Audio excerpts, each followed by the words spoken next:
Buxara is one of the oldest cities in Uzbekistan, a museum city with about 140 architectural monuments.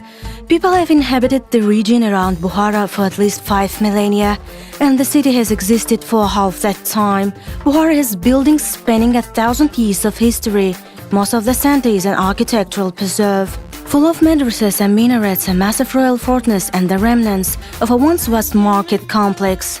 The historic center of Buxara, situated on the Silk Road, the city is the best example of well-preserved Islamic cities of Central Asia of the 10th and 17th centuries, with an urban fabric that has remained largely intact. Buxara was long an important economic and cultural center in Central Asia. Important monuments that survive from early times include the famous Ismail Samnei tomb, impressive in its sober elegance and the best surviving example of 10th century architecture in the all-Muslim world. From the 11th century Karahanid period comes the outstanding Pol Kalyan minaret, a masterpiece of decoration in brick, along with the most of the Magokiatori Mosque and the Chashma Ayub Shrine. The Ulugbek Madrasa is a surviving contribution from Timurid. With the advent of the Shaybanids came some of the most celebrated buildings of Buxara, the Pol Kalyan Group, the Labik House Ensemble, the Kosh Madrasa and the Koki Hosh Madrasa in the Hoja Kalan Ensemble. Later buildings from this phase of Buxara's history include the monumental madrasas at important crossroads, Taki Sarafon, Taki Tilpak Furushan, Tim Bazan and Tiro Abdullah Khan.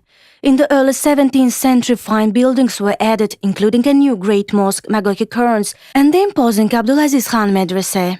However, the real importance of Buxara lies not in the individual buildings, but rather in its overall townscape, demonstrating the high and consistent level of urban planning and architecture that began with the Shaybanid dynasty.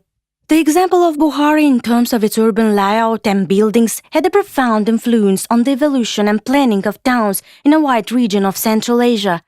Buxara is the most complete and unspoiled example of medieval Central Asian town which has preserved its urban fabric to the present day. Between the 9th and 16th centuries, Buxara was the largest center for Muslim theology, particularly of Sufism in the Near East, with over 100 mosques and more than 100